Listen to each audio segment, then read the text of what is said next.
부처님께서는 49년 동안 법을 설하시며 수많은 제자를 두셨고 경전도 매우 방대하였습니다. 그러나 그는 이렇게 사람을 당황하게 하는 말을 남겼다. 나는 한마디도 말한 적이 없다. 이 말은 극도로 모순적으로 들린다. 만약 한 번도 말한 적이 없다면 왜 수많은 경전들이 오늘날까지 전해지고 있는가? 만약 진실로 설법한 적이 없다면 어떻게 무수한 중생들의 지혜의 문을 열 수 있겠는가? 이 문제는 불교 신자들뿐만 아니라 지혜를 추구하는 모든 이들이 반드시 직면해야 하는 도전이다. 그것은 언어와 진리의 관계를 다루었으며 우리가 현실을 근본적으로 인식하는 방식에 대해 접촉하였다. 언어가 정말 진리를 담을 수 있을까? 아니면 진정한 지혜는 본질적으로 말로 표현할 수 없는 걸까? 부처님께서는 과연 언어의 역할을 부정하시는 것일까요? 아니면 더욱 깊은 진리를 드러내시는 것일까요? 오늘 우리는 불교의 핵심 사상 속으로 들어가 한마디도 말씀하지 않으신 그 이면에서 불법의 정수를 탐구해 보겠습니다. 왜 모든 이 허망한가? 왜 진정한 불법은 무언의 설법이라 불리는가? 이 모든 것은 아마도 부처님의 지혜뿐만 아니라 우리 각자의 현재 삶, 생각과 마음의 상태와도 관련이 있을 것입니다. 만약 당신이 불교 문화에 관심이 있거나 내면의 평화와 지혜를 찾고 있다면 제 채널을 구독하여 함께 불법의 가르침을 들어보세요. 아미타불, 모두의 마음에 부처님의 빛이 깃들어 법의 기쁨이 충만하고 수행에 장애가 없기를 기원합니다. 불교에서 부처님의 존재는 화신, 보신, 법신의 세 가지 다른 차원으로 나뉩니다. 이 세 가지 신은 부처님의 지혜와 자비의 표현일 뿐만 아니라 부처님께서 49년 동안 설법하셨음에도 한마디도 말씀하지 않으셨다는 명제를 푸는 열쇠이기도 합니다. 먼저 화신은 부처님께서 세상에 나타난 육체의 모습으로 사람들이 보고 듣는 부처님을 의미합니다. 이는 부처님께서 중생들의 요구에 응하여 구체적인 형상과 언어로 고해를 벗어나는 길을 가르치신 것이다. 화신불은 언어로 법을 설하고 문자로 경전을 남기며 중생에게 지혜를 전한다. 그러나 이 모든 것은 상대적인 형태를 빌려 유한한 상에 의지한 것이다. 그것은 편리한 법문이지 궁극적인 진리가 아니다. 금강경에 이르기를 모든 상은 허망하다고 하였다. 화신이 설하는 법은 중요하지만 이는 오직 중생을 인도하기 위한 것이며 궁극적으로 그것은 도구일 뿐 최종 목표가 아니다. 다음은 보신으로 부처님께서 수행 과정에서 쌓으신 무량한 지혜와 복덕이 이루어진 광명의 몸입니다. 보고신불은 지혜의 상징으로서 무한한 광명을 발하여 자비로 중생을 감화한다. 경전에는 보신불이 광명을 내뿜어 상서로움을 나타내며 불가사의한 지혜와 신통력을 사용하여 보살을 중생에게 깨우치게 한다고 서술되어 있다. 그러나 보신불이라고 하더라도 이 빛은 여전히 상이 있어 환화의 단계에 속한다. 광명은 비록 눈부시지만 진여실상의 본질을 대체할 수 없으며 결국은 법신, 즉 부처님의 진신이다. 법신은 불교에서 말하는 진여실상이다. 법신은 무형무상하여 색도 없고 형상도 없으며 언어와 문자에 의존하지 않고 어떤 세속적인 개념에도 제한받지 않는다. 그것은 우주의 본질이며 모든 만법의 근원입니다.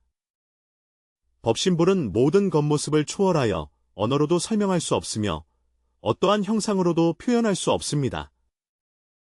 법신의 진리는 허공과 같아서 어디에나 존재하지만 붙잡을 수 없다. 바로 이런 이유로 부처님께서는 진정한 차원에서는 한마디도 말씀하지 않으셨습니다. 언어는 근본적으로 법신의 절대 진리를 표현하기에 부족하기 때문입니다. 이 세 신체의 단계가 바로 불법의 오묘함이 있는 곳이다. 화신불은 형상과 언어로 교화하고 보신불은 광명과 지혜로 깨우치게 하며 법신불은 모든 형상을 초월하여 불법의 근본 진리를 드러낸다. 이것은 부처님께서 한자도 말씀하지 않으셨다고 하신 이유를 설명해 줍니다. 진정한 불법은 언어로 전달되는 것이 아니라 중생이 스스로 체험하고 체득해야 하기 때문입니다. 삼신. 삼신의 몸과 뜻을 이해하면 우리는 표면적인 언어에서 벗어나 무상, 한진여, 진여를 탐구하기 시작할 수 있습니다. 부처님께서는 49년 동안 설법하셨지만 한 글자도 말하지 않은 경전의 논단을 남기셨습니다. 이것은 단순히 모순되어 보이는 한 문장이 아니라 불법의 진정한 모습을 드러내며 언어를 초월한 궁극의 진리이다. 허보티 존자께서 정자하실 때 천인들이 꽃을 공양하며 그의 반야설법을 찬탄하였다. 수보리가 대답했다. 나는 한마디도 말한 적이 없는데 어찌 칭찬이 있을 수 있겠습니까? 천인이 대답했다. 존자께서 말씀하지 않으셨다면 나 또한 듣지 못하였습니다. 말하지 않고 듣지 않는 것이야말로 진정한 반야이다. 여기서 무설무문은 단순한 침묵이 아니라 지혜의 표현으로 진정한 불법은 언어에 의존하지 않고 내면의 깨달음과 통찰임을 의미한다. 언어의 본질은 마치 달을 가리키는 종이와 같다.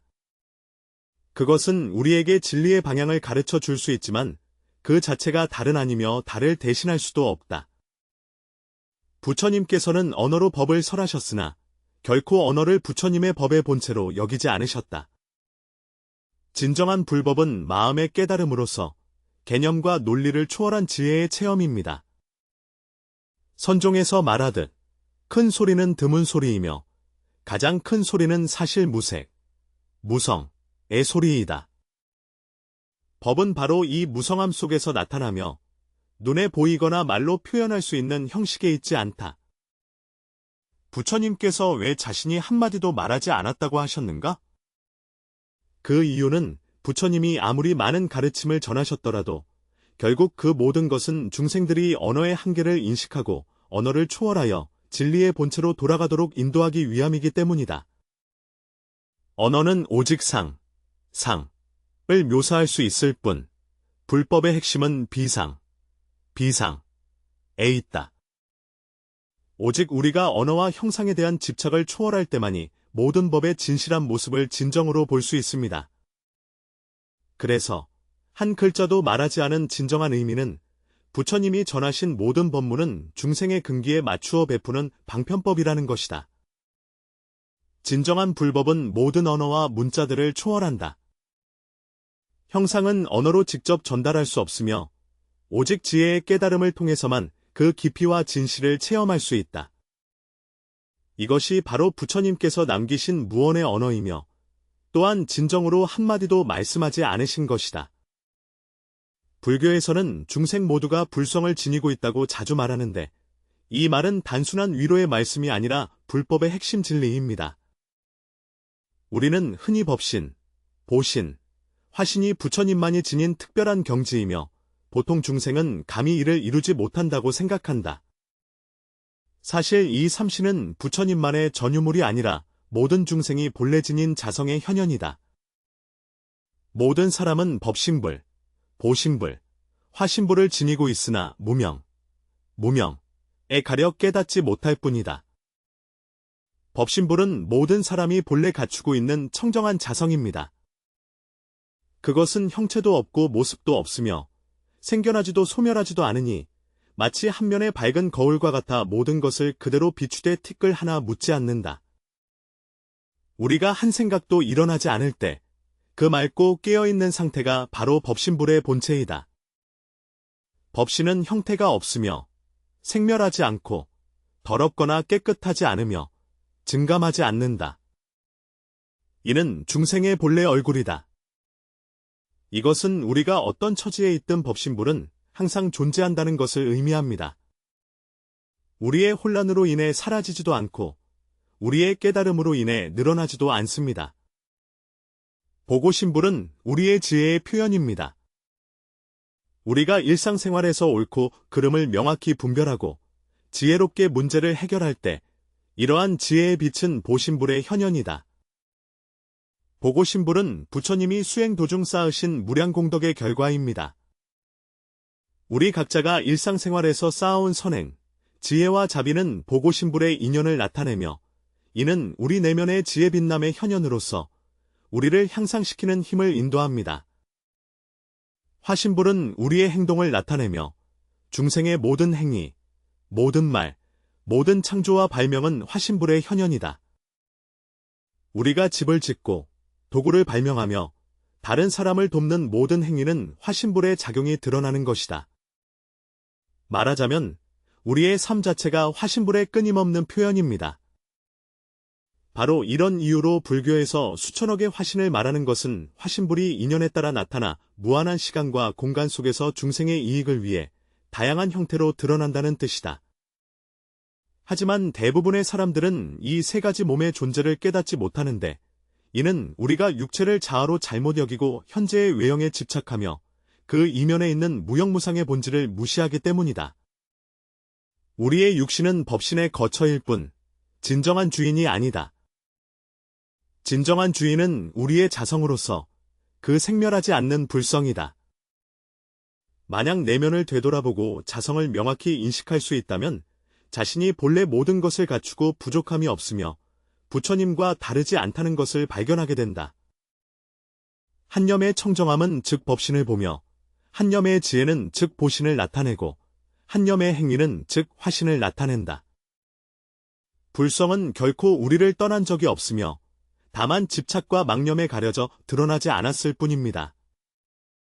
만약 우리가 일상생활에서 허망함을 꿰뚫어보고 집착을 내려놓을 수 있다면 점차 자성의 광명이 드러나며 삼신이 원만해질 것이다.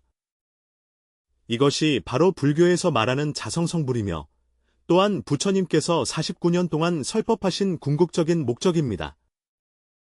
그래서 우리가 중생이 모두 불성을 지녔다고 말할 때 그것은 허황된 격려가 아니라 실제하는 진리입니다. 모든 사람은 자성을 인식함으로써 내면에 있는 법신불, 보신불, 화신불을 발견할 수 있으며 수행 중에 점차 이를 드러낼 수 있다. 깨달음의 길에서 불성은 항상 우리와 함께합니다. 고통에서 벗어나 빛으로 나아가도록 도우며 궁극적으로 삼신의 원만한 성취를 이룰 수 있게 합니다. 이것이 바로 우리 각자의 진정한 귀의처입니다. 열반, 열반은 불교에서 자주 언급되는 용어이지만 그 의미가 종종 죽음이나 소멸로 오해되곤 한다. 사실 열반은 단순한 생명의 종말이 아니라 생사를 초월하여 철저히 해탈한 존재 상태이다. 그것은 부처님의 가르침의 궁극적인 목표이며 생명의 궁극적인 지혜로서 우리를 윤회의 고리에서 벗어나 자유로운 진정한 저편에 이르게 한다. 열반을 보다 잘 이해하기 위해 불교에서는 이를 4가지 경계로 나누었으며 각각은 삶이 유연함에서 깨달음에 이르는 다양한 단계들을 대표합니다. 첫 번째는 자성열반으로 이는 불교에서 가장 근본적인 교리 중 하나이며 모든 중생이 본래 부처의 성품을 지니고 있음을 말한다. 부처의 성품은 생멸하지 않는다. 우리가 어떤 상태에 있든 몇 번의 생사윤회를 거치든 불성은 항상 존재하며 불성은 결코 오염되지 않습니다. 그것은 마치 허공과 같아서 바람이 불고 비가 내려도 허공의 본질은 결코 변하지 않는다. 이 불성은 바로 우리 각자의 자성 열반입니다. 우리가 이 점을 명확히 이해하면 생과 사라는 것은 단지 외적인 변화일 뿐이며 진정한 본성은 영원하고 변치 않는 것임을 알게 된다. 두 번째는 열반에 남는 것이다. 이것은 소승 수행자가 도달하는 해탈의 경지입니다. 아집을 끊음으로써 그들은 단편적인 생사, 즉 육체의 생로병사를 초월하였다. 그러나 소승 수행자들은 여전히 법에 대한 집착을 가지고 있으며 열반이라는 목표가 존재한다고 믿고 어떤 고정된 경지에 도달해야 한다고 여긴다. 그들이 이미 육도윤회에서 해탈했음에도 불구하고 완전한 자제에 이르지 못하였으며 여여 상태에 머물러 있다. 세 번째는 무여열반이다. 이는 생사와 변이 생사가 완전히 소멸된 상태로 소성의 수행에서 가장 높은 성취이다. 이 경지에서 수행자는 나에 대한 집착뿐만 아니라 법에 대한 집착도 끊어 완전한 청정을 이루었다. 그러나 무여열반은 여전히 정지된 상태로서 수행자가 더 이상 외부 세계에 영향을 미치지 않는다는 것을 의미한다. 그들은 고요함에 이르러 세속의 인연을 떠나 완전한 초기 상태에 이른다. 네 번째는 무주처 열반으로, 이것은 대승불교에서 주창하는 궁극적인 해탈이다. 무주처 열반은 생사에 머무르지 않고 열반에도 머무르지 않으며 모든 이원적 대립을 초월한 상태로서 인연에 따라 변하지 않고 변하지 않으면서 인연에 따르는 자유로운 경지이다. 무주처 열반 가운데서 수행자는 비록 생사를 초월하였으나 부처님의 법은 무한합니다. 오히려 초연한 태도로 그것들을 대한다. 불교의 수행은 우리에게 허무한 종착점을 추구하게 하는 것이 아니다. 오히려 우리로 하여금 매 순간마다 깨달아 집착에서 벗어나 진정한 내면의 자유를 얻도록 하는 것이다. 열반의 깊은 의미는 그것이 고정된 장소도 아니고 정지된 상태도 아니며 무한한 자유의 경지라는 데 있다. 우리가 더 이상 탐욕, 진심, 무명에 얽매이지 않고 성공과 실패에 집착하지 않을 때 우리의 마음은 허공과 같이 넓어져 머무는 바도 없고 사랑하는 바도 없게 된다. 결국 우리는 깨닫게 된다. 소위 열반, 열반은 어떤 특정한 장소에 가는 것이 아니라 우리가 본래 지닌 청정한 자성, 이물. 열반은 끝이 아니라 생명에 대한 진정한 깨달음이며 우리 각자의 마음 속에 원래 붙어 있는 빛이다. 불법의 핵심은 결코 형식에 머무르거나 고정된 경지를 추구하는 것이 아니라 모든 인연의 생멸 속에서 막힘없는 묘용과 철저한 자유로움을 드러내는 데 있다. 이러한 묘용은 무아에 대한 깊은 체험에서 비롯된다.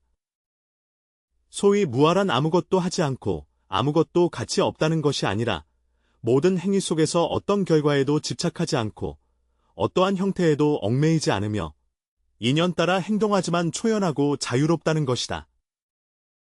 이야말로 불법의 궁극이다. 금강경에는 머무는 바 없이 마음을 일으켜야 한다고 말했습니다. 이 문장은 불법의 핵심 지혜를 명확하게 드러내고 있다. 생심은 곧 우리의 일상생활에서 일어나는 모든 생각과 마음의 움직임, 모든 행동과 결정입니다. 무소주는 우리에게 이러한 마음의 작용 속에서 어떤 생각에도 집착하지 말고 또한 자신을 득실, 좋고 나쁨, 성패의 대립에 얽매이지 말라는 것을 상기시킨다. 무주인은 소극적인 정체가 아니라 초월적인 상태로서 모든 행동 속에서 마음의 자유와 청정함을 유지하는 것이다.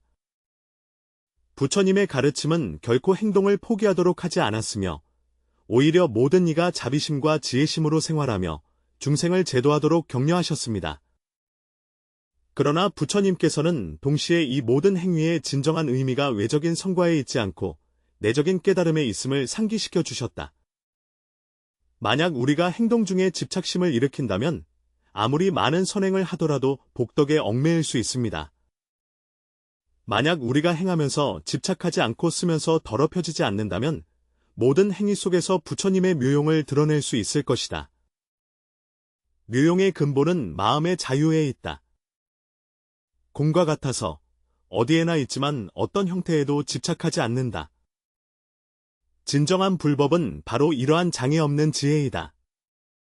그것은 선한 마음이 일어났다고 해서 자만하지 않으며 역경을 맞이했을 때 원망을 일으키지도 않는다. 순경이든 역경이든 그것은 인연에 따라 응대할 수 있으며 더하지도 덜하지도 않고 손해보거나 배신하지도 않는다. 이러한 인연을 따르면서도 변하지 않는 힘이 바로 불법의 묘용인 것이다. 묘용의 또 다른 특징은 원흉이다. 불법은 우리에게 세상 만물이 겉으로는 각각 다르지만 본질적으로는 하나라는 것을 알려줍니다. 바로 이 점을 깨달았기에 부처님은 모든 대립 속에서 균형을 찾고 모든 모순 속에서 조화를 이루실 수 있었습니다. 이른바 대비, 대비는 대지, 대지와 분리되지 않고 대지는 대비와 분리되지 않으며 바로 이러한 연기로 인해 불법의 묘용이 무량중생에게 이익을 줄 수 있는 것이다. 자비로운 행동은 맹목적인 희생이 아니라 지혜로 가득 찬 대응이며 지혜로운 깨달음이다. 차가운 초연함이 아니라 자비로 가득한 관심이다. 바로 이러한 이유로 불법의 묘용은 깊고 끝이 없으며 매 순간마다 그 향기가 드러난다. 마지막으로 무력함은 모든 형태의 집착을 초월함을 의미한다.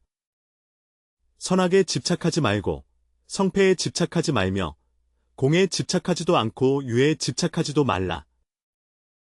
이러한 초월은 불법이 진정으로 장애 없는 해탈이 되게 한다. 선종에서 말하길 바로 마음을 쓸 때 바로 마음을 쓰지 않는 것이다. 우리가 어떤 일에 전력을 다해 몰두할 때 내 마음이 결과에 얽매이지 않도록 한다. 우리가 말하고 행동할 때 이러한 말과 행동에 얽매이지 않을 수 있어야 한다. 이 상태는 무주이자 묘용이기도 하다. 그는 우리에게 무력함이 무의가 아니며 동정이 일체되는 것임을 알려주었다. 묘용은 집착이 아니라 인연에 따라 자유로움임을 일깨워 주었다. 불법의 핵심은 결코 정의되거나 고정된 이념이 아니다. 그것은 물과 같아 인연에 따라 변할 수 있으나 본질을 잃지 않는다. 그것은 바람과 같아 형태도 없고 모양도 없지만 어디에나 존재한다. 무주의 지혜와 묘용은 우리가 세상에서 생활할 때 움직이되 머물지 않고 머무르되 머무르지 않는 상태를 이루도록 하여 만사를 참여하되 만사에 얽매이지 않게 한다. 이 사실을 깨닫는 순간마다 우리는 삶의 참된 자유를 찾을 수 있다. 진정한 불법은 멀리 있지 않고 경전 속에도 있지 않다. 그것은 바로 우리의 매 순간의 자각, 집착하지 않는 모든 마음 속에서 있으며 불법의 지혜는 결국 말없이 귀결된다. 부처님께서 영산회에서 적절한 나이에 어떠한 말도 없이 한 송이 꽃을 들이셨다. 대중은 당황하고 이해하지 못했으나 가섭존자는 마음으로 환하게 미소 지으셨다. 부처님께서 말씀하시길 바른 법의 눈과 장, 정법안장, 이 없으며 열반의 묘한 마음과 진실된 모습이 없고 미묘한 법문은 문자에 의지하지 않고 가르침의 범주를 넘어서 따로 전해지니 이를 마하가섭 존자에게 부탁하셨다. 이 무언의 전법 장면은 선종의 직지인심, 길을 열었다. 진정한 불법은 말 속에 있지 않고 마음 깊은 곳에 깨달음에 있으며 말은 다리에 불과하지만 불법의 본질은 그 다리를 넘어선 목적지에 있다. 언어는 형상을 묘사할 수 있으나 실상을 직접 파악하지 못하며 길을 안내할 수는 있으나 걸음걸이를 대신할 수 없다. 바로 그렇기 때문에 부처님께서는 한마디도 말씀하지 않으셨다고 하셨다. 이 말은 부처님께서 49년 동안 설하신 법을 부정하는 것이 아니라 모든 언어와 경전, 해설이 단지 중생을 올바른 길로 인도하기 위한 방편임을 알려주는 것이다. 진정한 불법은 중생 스스로 내면에서 체득해야 하며 외부의 문자에서 답을 찾는 것이 아니다. 이 모든 것은 진심으로 귀결된다. 진심은 말없이도 만물을 비춘다. 진심은 형상이 없으나 모든 것을 포용할 수 있다. 마치 청정한 거울과 같아서 그것 자체에는 형태가 없지만 만 가지 세계를 있는 그대로 비출 수 있다. 집착과 망념을 내려놓을 때 이 거울은 본래의 청정함을 드러내게 된다. 우리가 언어와 개념을 초월할 때 이 거울은 진실한 부처님의 법을 비추게 된다. 그러나 진정한 깨달음은 삶으로부터 멀어지는 것이 아니다. 법의 묘미는 그것이 세상의 번뇌를 초월할 뿐만 아니라 세상으로 돌아와 중생을 이익하게 한다는 데 있다. 진정한 불법은 살림의 안자정적을 구하는 것이 아니라 세속 가운데서 인연에 따라 발현되며 매 순간마다 지혜와 자비가 드러나게 하는 것이다. 일터에서나 생활 속에서 또는 사람과의 관계 속에서 불법의 지혜는 우리를 더욱 자유롭고 원만하게 살아가도록 이끌어줍니다. 이것이 바로 부처님께서 전하신 무주생심입니다. 무주. 난 어떠한 형상이나 결과에도 집착하지 않는 것을 의미하며 생심은 매 순간에 적극적으로 몰입하여 자신과 타인을 위한 선한 인연을 만드는 것이다. 무주로 생기는 지혜는 세상으로부터 도피하는 것이 아니라 세상 속에서 진정한 해탈과 자유를 찾게 해준다. 우리가 참으로 불법의 무언의 묘미를 체험할 때 그것이 결코 먼 것이 아님을 알게 된다. 그것은 높고 높은 철학도 아니고 오직 경전에만 속하는 글자도 아니다. 법은 매 순간에 깨어 있음 속에 있으며 우리가 외부 환경에 집착하지 않고 내면의 번뇌에 잠식되지 않을 때 나타난다. 그는 마치 상쾌한 바람처럼 얼굴을 스치지만 보이지는 않으나 진실로 느껴진다. 그는 태양빛처럼 만물을 조용히 비추어 모든 것을 따뜻하게 한다. 그래서 부처님의 그 한마디, 이런 불설, 이런 부설은 우리가 경전을 배우는 것을 멈추라는 뜻이 아니라 언어와 문자에 머무르지 말라는 경계임을 일깨워주는 것이다. 진정한 불법은 말로 표현할 필요가 없으니 그것은 당신의 매 순간 청정한 마음에서 드러나고 매번 자비로운 행동 속에 나타나며 세상의 여러 상황에 흔들리지 않는 마음 안에 존재합니다. 이 모든 것의 궁극적인 지향점은 우리 각자의 내면에 있는 불성이며 그것은 본래 청정하고 완전하여 결코 부족함이 없습니다. 우리가 집착을 내려놓고 허망함을 꿰뚫어 볼 수만 있다면 이 불성은 자연스럽게 드러날 것이다. 그때가 되면 우리는 부처님의 가르침이 무언가를 추구하라고 하는 것이 아니라 자신으로 돌아가 길을 잃은 상태에서 깨어나 집착으로부터 벗어나게 한다는 것을 알게 될 것이다. 법은 말이 없으나 모든 것을 비춘다. 진심은 무상하지만 만물을 포용할 수 있다. 모든 사람이 이 무언의 지혜 속에서 자기 생명의 진정한 자유와 완전을 찾을 수 있기를 바랍니다.